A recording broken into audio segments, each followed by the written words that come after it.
चलो बेटा स्टार्ट करते हैं। ऑडिटिंग स्टार्ट करते हैं, ठीक। अब ऑडिट प्रोग्राम की जब बात करते हैं हम, तो जो हमारा ऑडिट का नेक्स्ट चैप्टर है, उस चैप्टर का नाम है ऑडिट प्रोग्राम, ठीक है ना, यानी अंकेक्षण कार्यक्रम। तो ऑडिट प्रोग्राम ये आपका पूरा एक सेपरेट चैप्टर है। पहले तो बात करते हैं ऑडिट प्रोग्राम होता क्या है एक्चुअली, ठीक। जब भी एक ऑडिटर आता है और ऑडिटिंग का काम शुरू करता है, तो ऑडिट का काम शुरू करने में उसे कई चीजें प्लान करनी रहती है कि कौन से काम उसे कैसे करने हैं, किस बंदे से उसे कितना काम लेना है। उसे एक फ्रेमवर्क डिसाइड करना रहता है कि एक काम कितने समय में होना चाहिए। तो ऑडिट को करने के लिए वो जो भी प्लानिंग करता है एक ऑडिटर, वो प्लानिंग ही क्या कहलाता है, ऑडिट प्रोग्राम कहलाता है कि how a activity should be done and, ठीक। तो उसी को आप कहते हैं ऑडिट प्रोग्राम, ठीक। अब इसकी हेडिंग डाल लीजिए चैप्टर का और डेफिनेशन इसकी लिख लीजिए। हिंदी और इंग्लिश दोनों ऊपर नीचे है, मैं इसे जूम कर देता हूँ, ठीक है। सबसे पहले मैं हिंदी का दिखा देता हूँ, ठीक।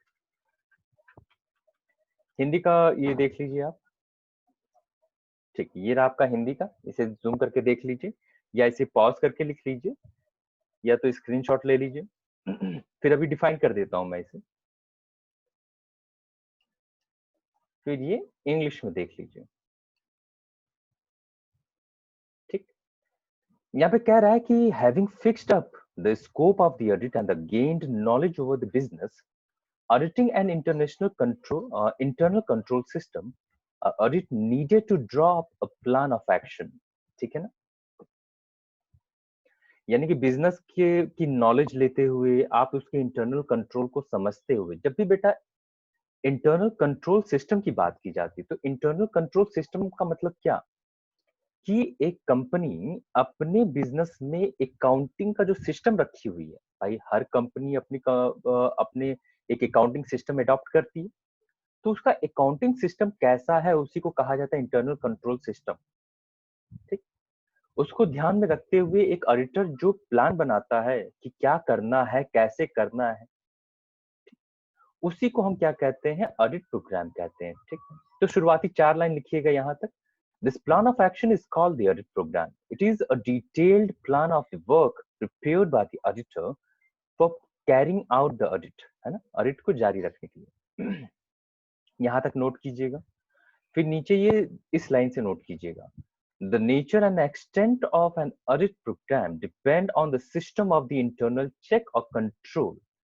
इस चीज को ध्यान रखिएगा कि जब भी हम बात करते हैं ऑडिट प्रोग्राम, यानी ऑडिट की प्लानिंग आपको कैसी करनी है, बड़े लेवल पे करनी है कि कम लेवल पे करनी है, ये डिपेंड करता है कि आपका इंटरनल चेक या इंटरनल कंट्रोल, यानी कि एक कंपनी का अपना अकाउंटिंग सिस्टम किस तरीके का है,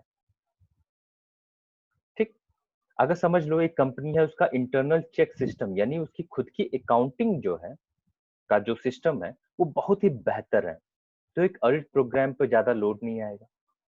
उसके अपोजिट, अगर एक कंपनी का इंटरनल कंट्रोल जो है, इंटरनल चेक यानी उसका खुद का अकाउंटिंग सिस्टम, वो ज्यादा बेहतर नहीं है, तो ऑडिट प्रोग्राम पे क्या आ जाएगा, ज्यादा लोड आ जाएगा, ज्यादा वाइड लेवल पे आपको ऑडिट प्रोग्राम बनाना पड़ेगा, ऑडिटिंग का प्लानिंग करनी पड़ेगी।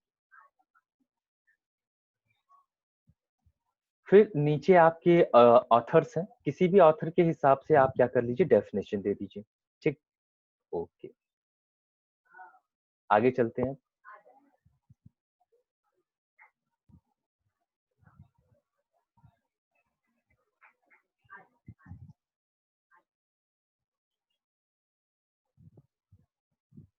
हाँ भाई, अब जब हम बात करते हैं ऑडिट प्रोग्राम की, तो यूटिलिटी और the advantages of the audit, note कहाँ से आ गया, एक मिनट।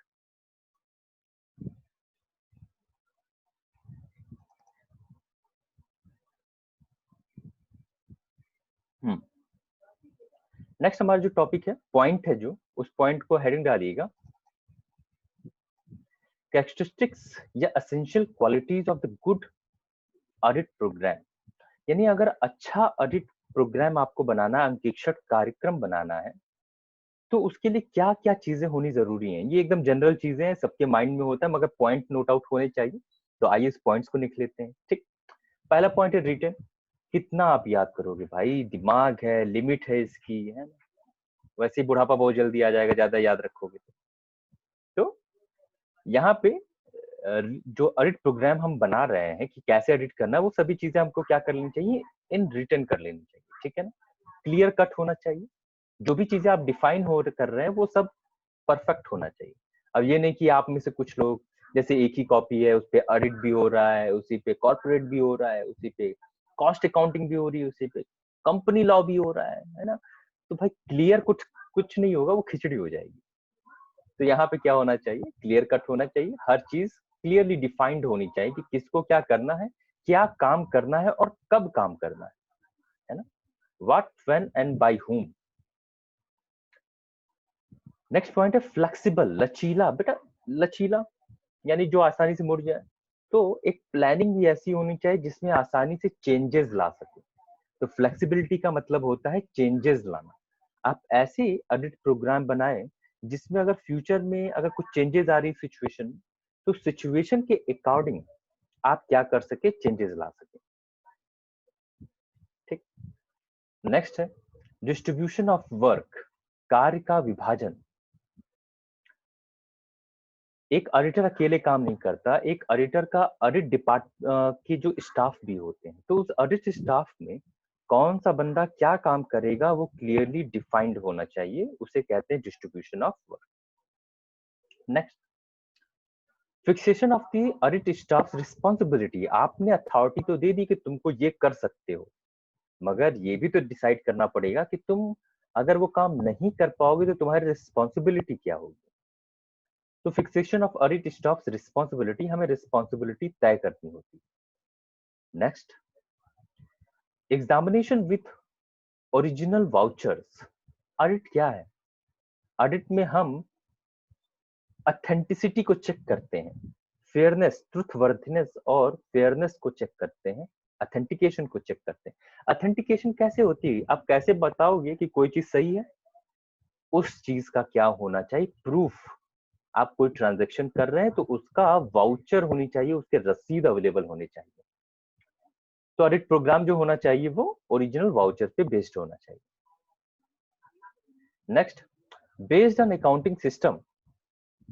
जो हमारा ऑडिट होना चाहिए वो आपका अकाउंटिंग सिस्टम पे बेस्ड होना चाहिए कि एक कंपनी में कैसा अकाउंटिंग सिस्टम अडॉप्ट किया है। सिंगल एंट्री सिस्टम है कि डबल एंट्री सिस्टम है, डुअल अकाउंटिंग सिस्टम है कि कुछ अकाउंट्स को ही प्रिपेयर किया जा रहा है, कैसा सिस्टम है वहां पे। ठीक। तो उस हिसाब से हम क्या करते हैं, ऑडिट प्रोग्राम को हम ड्राफ्ट करते हैं। नेक्स्ट है knowledge of the concern rule. हर ऑर्गेनाइजेशन का अपना रूल और रेगुलेशन होता है। ठीक। रूल और रेगुलेशन जैसे आर्टिकल ऑफ एसोसिएशन होता है और मेमोरेंडम ऑफ एसोसिएशन होता है ऑर्गेनाइजेशन का। तो उस हिसाब से आपको ऑडिट प्रोग्राम को क्या करना चाहिए, डिसाइड करना चाहिए कि एक कंपनी के अपने रूल और रेगुलेशन क्या है। तो ये हो गया भाई essential points. Next important point start करते हैं, steps before commencement of the new audit. कि नया ऑडिट अगर आप शुरू कर रहे हो तो आपको कौन कौन सी बातें ध्यान रखनी चाहिए। पहला क्या है, स्कोप ऑफ वर्क। देखो स्कोप ऑफ वर्क यानी एक काम का कितना एरिया है, आपको अपने काम में कितना एरिया कवर अप करना है, तो वो स्कोप में आता है। तो एक अगर ऑडिटर काम करने जा रहा है तो उसका स्कोप कितना होगा। अब स्कोप डिपेंड करता है कि ऑडिटिंग कैसी है। देखो यहाँ ध्यान दीजिएगा, एक वॉलंटरी ऑडिट होती है, एक स्टैट्यूटरी ऑडिट होती है। वॉलंटरी ऑडिट, एक ऑर्गेनाइजेशन पे कोई दबाव नहीं ऑडिट करवाने का, वो खुद से ऑडिट करवा रही है। तो वो कंपनी बताएगी ऑडिटर को कि क्या क्या ऑडिट करना है। तो वहां पे क्या हो गया, जो स्कोप हो गया, जो एरिया ऑफ वर्क हो गया, वो लिमिटेड हो गया। मगर जब आप बात करते हैं स्टैट्यूटरी ऑडिट की, स्टैट्यूटरी ऑडिट में क्या होता है, जो पब्लिक सेक्टर कंपनीज होते हैं उनके ऑडिट करवाने जरूरी होते, कंपलसरी होते। तो आपके लॉ में ही डिफाइंड होते हैं कि जो एक ऑडिटर पब्लिक सेक्टर कंपनी का ऑडिट करेगा उसको कितना काम करना है, क्या क्या करना है। तो वहां पे क्या हो गया, स्कोप ऑफ वर्क जो हो गया, कार्य क्षेत्र वो बढ़ गया। नेक्स्ट आते हैं पर्पस ऑफ ऑडिट। आप जो ऑडिट करवा रहे हो वो उसका पर्पस क्या है भाई? अब आप लोन पाना चाहते हैं, उस पर्पस से आप ऑडिट करवा रहे हैं। आप बाहर से इन्वेस्टमेंट ज्यादा करवाना चाहते हैं इन्वेस्टर्स का, उस पर्पस से आप ऑडिट करवा रहे हैं कि टैक्स पे करने के लिए अपने सारे जितने भी बुक्स हैं उनका आप ऑडिट करवा रहे हो।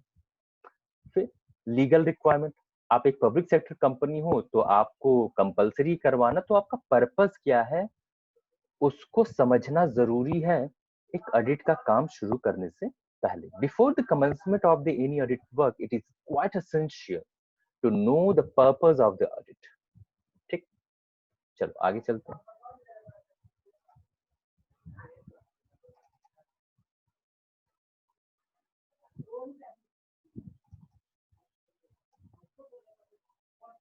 फिर क्या इन्फॉर्मेशन अबाउट द ऑर्गेनाइजेशन। अब एक ऑडिटर जब ऑडिट प्रोग्राम कर रहा है तो उसे ऑर्गेनाइजेशन के बारे में भी इंफॉर्मेशन क्या करना पड़ता है, लेना पड़ता है।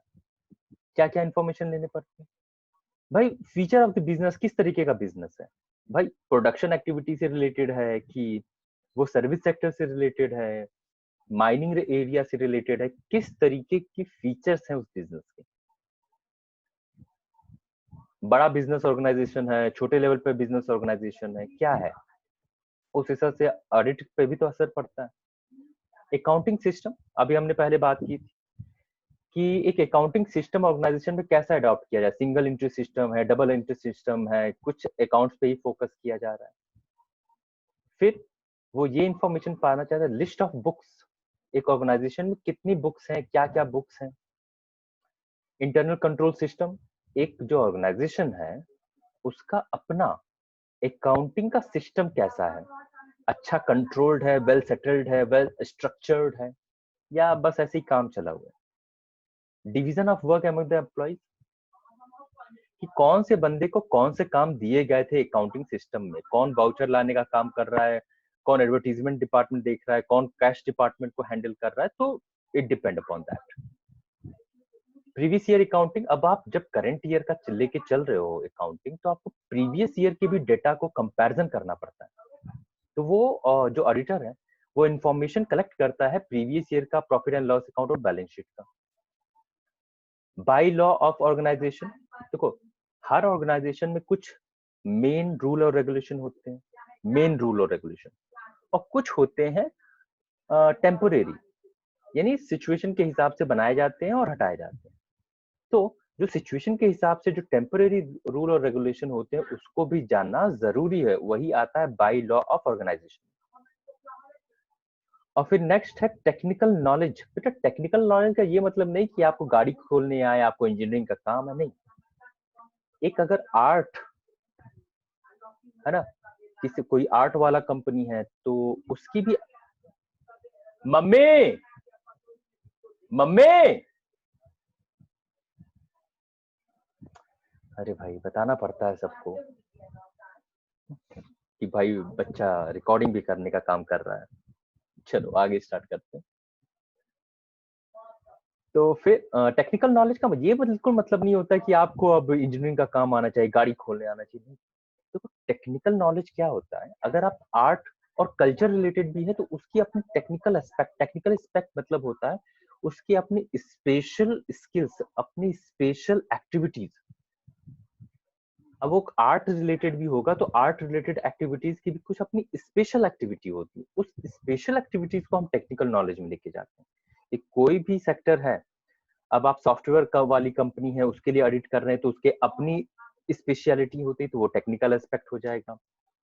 आप किसी कोचिंग इंस्टीट्यूट के बारे में अगर नॉलेज की बात तो उसकी अपनी स्पेशलिटी होती है, वो उसका टेक्निकल नॉलेज हो जाएगा। तो एक ऑडिटर को स्पेशल जो स्पेशलिटी होती है ऑर्गेनाइजेशन की वो पता करना जरूरी होता है, तभी वो उस हिसाब से क्या कर पाता है, ऑडिटिंग कर पाता है।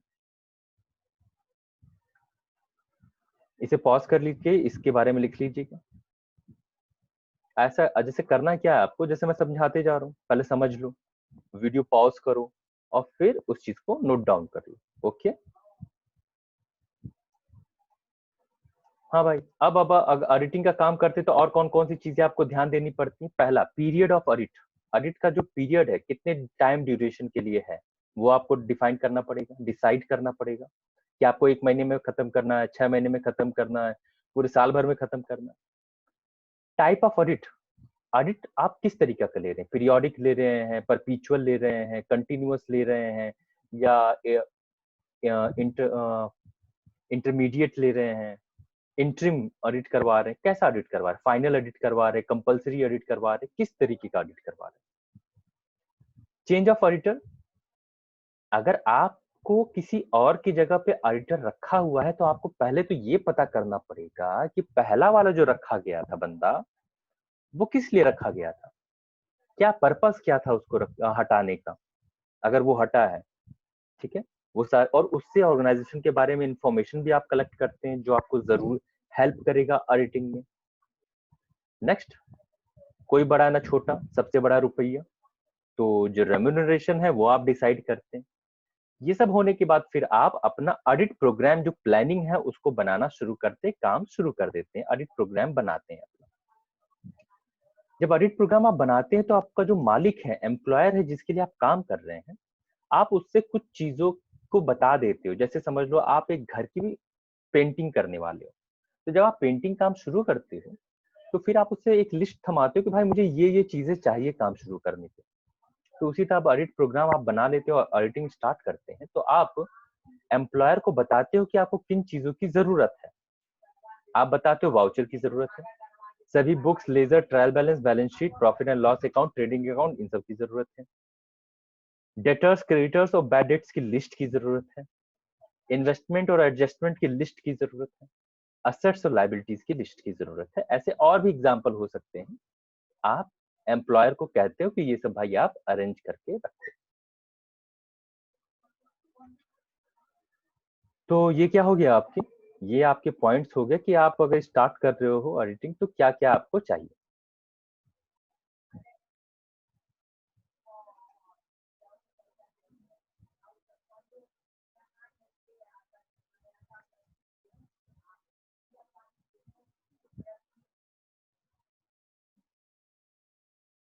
ये बेटा ये देखिएगा, अब अंकेक्षण कार्यक्रम के गुण है ना, क्वालिटीज क्या क्या होते हैं, फायदे क्या होते हैं, ये हिंदी में पहले आप लिख लो। जो भी बच्चे हैं इसका स्क्रीनशॉट ले लो आप, ठीक। फिर मैं इंग्लिश का भी दिखाता हूँ। ये क्या हो गया आपका, इंग्लिश का हो गया। ये इंग्लिश वाले का भी क्या ले लो, स्क्रीनशॉट ले लो। अब मैं इसका क्या बता देता हूँ, फायदे बता देता हूँ, एक्सप्लेन कर देता हूँ। जब आप ऑडिट प्रोग्राम बनाते हो तो क्या होता है उसमें, आप ये डिसाइड करते हो कि कौन बंदा क्या काम करेगा। तो आप क्या करते हो, सबसे बड़ा फायदा डिवीजन ऑफ वर्क। देखो डिवीजन ऑफ वर्क से फायदा क्या होता है, कंफ्यूजन की जो सिचुएशन होती है वो हट जाती है।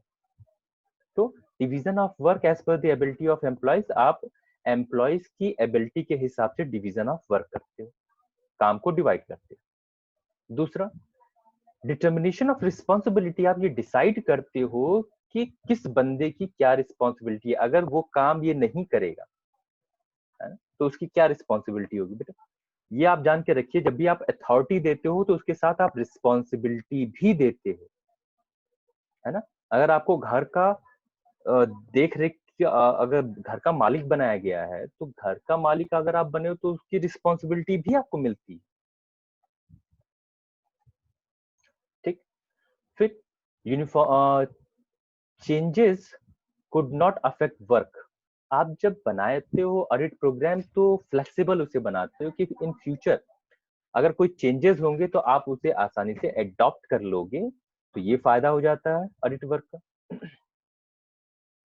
फिर यूनिफॉर्मिटी ऑफ वर्क, यूनिफॉर्मिटी आती है, हर बंदा अपना काम जानता है कि क्या करना, और सारे काम एक साथ होते हैं। Protection in court of law, ये एक प्रूफ की तरह काम करता है, आपको इसका एडवांटेज मिलता है कि हाँ जो ट्रांजेक्शन हुए हैं उसका ऑडिट हुआ है। कंप्लीट एग्जामिनेशन, आप ऑडिट करवा रहे हो तो इसका मतलब ही होता है कि आप हर चीज का एक बेहतर तरीके से एग्जामिनेशन करवा रहे हो कि कोई एरर और फ्रॉड जैसी सिचुएशन हो तो उसको हम क्या कर सकें, दूर कर सकें। टाइम सेवर, टाइम भी बचाता है कि पहले से जब आप प्री डिटरमाइंड होकर पहले से डिसाइड कर लेते हो कि कौन सा काम कौन करेगा, कब करेगा, कैसे करेगा, तो कंफ्यूजन नहीं होती है और काम जल्दी हो जाता है जब वेल प्लान्ड एक्टिविटी होती है। ठीक, तो ये तो हो गया मेरिट्स ऑडिट प्रोग्राम की। आगे चलते हैं।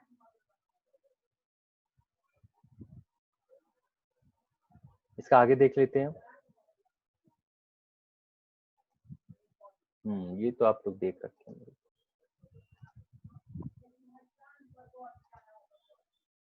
ये हो गया, ये हो गया आपका, फिर ये भी हो गया। हाँ, आप ये जरा देख लीजिए कि टाइप्स ऑफ ऑडिट प्रोग्राम, जो आपका अंकेक्षण कार्यक्रम होता है उसको दो टाइप के होते हैं। एक फिक्स्ड प्री डिटरमाइंड या उसे स्टैंडर्डाइज्ड ऑडिट प्रोग्राम कहते हैं, और दूसरा होता है फ्लेक्सिबल या प्रोग्रेसिव और स्पेशल ऑडिट प्रोग्राम।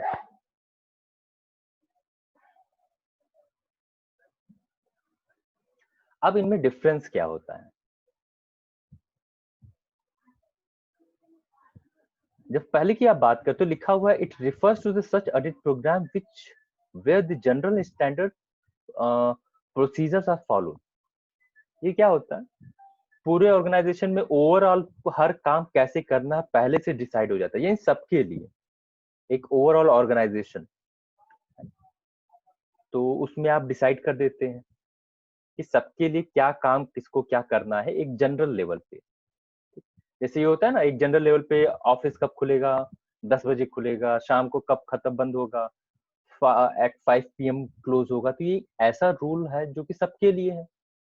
तो ऐसे रूल और रेगुलेशन जो सब पे लागू होते हैं उन्हें हम प्री डिटरमाइंड या स्टैंडर्डाइज्ड ऑडिट प्रोग्राम की कंडीशन में लेके आते हो।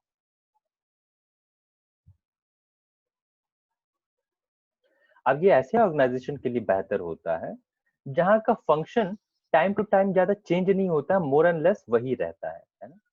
Drawback as suitable in the such organisation whose style of functions varies from time to time, नहीं, जो varies not is varies from time to time. फिर फ्लेक्सिबल, प्रोग्रेसिव और स्पेशल को देख लेते हैं। इसमें कह रहे हैं ऐसी चीजें को, देखिए ऊपर वाले में थोड़ा गड़बड़ किया है ना, do not which do not change from time to time. Flexible में कहते हैं ऐसा ऑर्गेनाइजेशन या ऐसी प्लानिंग जिसे हमें बार बार चेंज करने की जरूरत पड़ती, जो कि फिक्स नहीं होता है, उसमें हम क्या कहते हैं, उसे फ्लेक्सिबल, प्रोग्रेसिव या स्पेशल ऑडिट प्रोग्राम में लेके आते हैं, है ना। जैसे आपका समझ लो इंटरनेशनल बिजनेस का कोई काम है, तो इंटरनेशनल सिचुएशन जो होती है वो कई बार बहुत जल्दी जल्दी चेंज होती है, तो आपको ऐसा एडिट प्रोग्राम की जरूरत होती है जो सिचुएशन चेंज हो रहा है उसको आसानी से अडॉप्ट कर ले। It provide only a general scope, characters and the limitation of auditing. The auditor has to decide the plan according to. अब ये जो फ्लेक्सिबल, प्रोग्रेसिव या स्पेशल होता है, ये बिजनेस के नेचर के हिसाब से डिसाइड होता है, इंटरनल कंट्रोल सिस्टम के हिसाब से डिसाइड होता है, duties of the different audit clerk, accounting procedure in is adopt, accounting procedure to adopt ये होना चाहिए, accounting procedure to adopt, क्या प्रोसीजर अकाउंटिंग का अडॉप्ट होना है, time allotted each audit clerk, हर ऑडिट क्लर्क को क्या काम दिया गया है, ठीक। और फिर आपका audit procedure to be followed, क्या ऑडिट प्रोसीजर आपको फॉलो करना है। हिंदी इंग्लिश दोनों में इसे नोट कर लीजिए।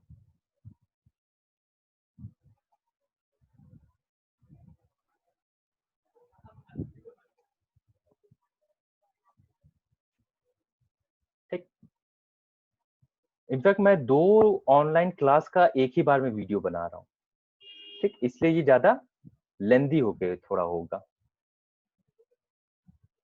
चलिए,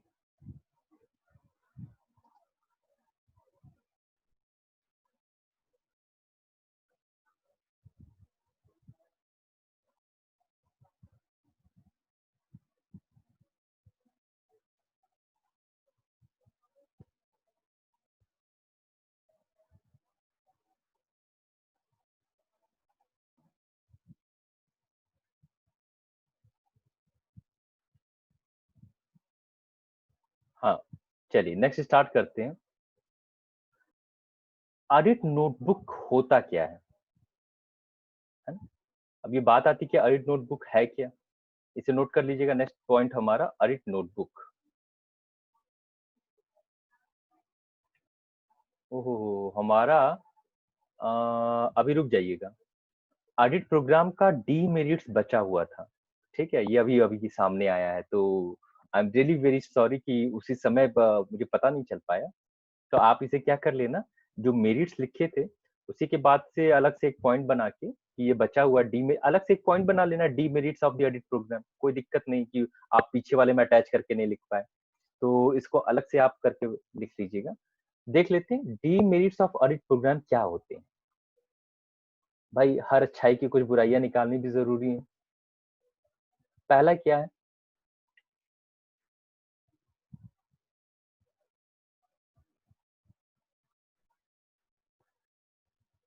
मैकेनाइजेशन ऑफ द वर्क। जब आप ऑडिट प्रोग्राम बनाते हैं तो ये ऑडिट जो परफॉर्मेंस है उसे मैकेनिकल कर देता है, और staff function like the machines, और ये एक्सपेक्ट करता है कि जो स्टाफ है वो एक मशीन की तरह काम करेंगे। जो डिसाइड कर दिया गया, एक मशीन का क्या होता है, आप जो उसमें फीड कर देते हो वो उतना करता है और पूरा करता है। तो एक ह्यूमन बीइंग से भी वैसे ही रिजल्ट की, एक ह्यूमन बीइंग से आप बिना उसका स्टैंडर्ड बेहतर तरीके से उसकी लिमिटेशन को ध्यान दिए आप तय कर देते हो कि हर सबको ये काम करना है, जो कि नहीं सही होता है। Next, no motivation for the free decisions. अब ऑडिट प्रोग्राम में कोई अपना डिसीजन लेता है तो कोई किसी के लिए कोई मोटिवेशन नहीं होता। The auditor staff will follow the route which has been determined by the program। कोई भी ऑडिटर का जो स्टाफ होता है जो उसके लिए डिसाइड हो जाता है बस उसी काम को फॉलो करता है, अलग से कोई अपना कंट्रीब्यूशन नहीं कर पाता है। Want to constructive thinking, want of या लैकनेस ऑफ, इसे ऐसे कह दीजिएगा, लैकनेस ऑफ कंस्ट्रक्टिव थिंकिंग। अभी हुआ ना, आपने सबके लिए सब डिसाइड कर दिया, किसी का सजेशन देने का स्कोप ही नहीं छोड़ा कि एक बंदे को अलग से कोई थिंकिंग आ रही है, कोई क्रिएटिविटी आ रही है, आप उसे सुन ही नहीं रहे हो, उसके लिए कोई स्कोप ही नहीं बच रहा है। और last, planned frauds are undisclosed. अब प्रोग्राम पहले से सबको पता चल गया कि ये ऑडिट प्रोग्राम है, अब उस ऑडिट प्रोग्राम के हिसाब से एडजस्ट करके फ्रॉड अगर किया जाएगा बेहतर तरीके से प्लान करके एकदम, तो भाई उसको पता लगाना बड़ा मुश्किल हो जाता है, क्योंकि मालूम है एक ऑडिटर ने ये प्लान बनाया इसी हिसाब से काम करेगा, तो उसी हिसाब से जुगाड़ अपना सेट कर दें आप फ्रॉड करने का। तो ये भी इसकी क्या हो जाती है, लिमिटेशन हो जाती है। ये हिंदी और इंग्लिश में लिख लीजिएगा, इसे मैं और जूम कर देता हूँ। ये इंग्लिश में आप इसे नोट डाउन कर लीजिए, ठीक, और हिंदी में भी ऊपर कर देता हूँ, ये आप हिंदी में नोट डाउन कर लीजिए,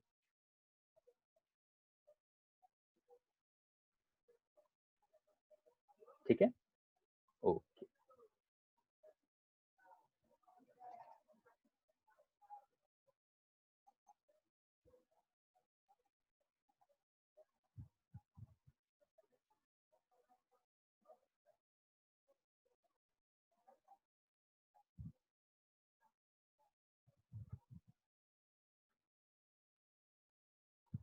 यहीं तक रहने देते हैं।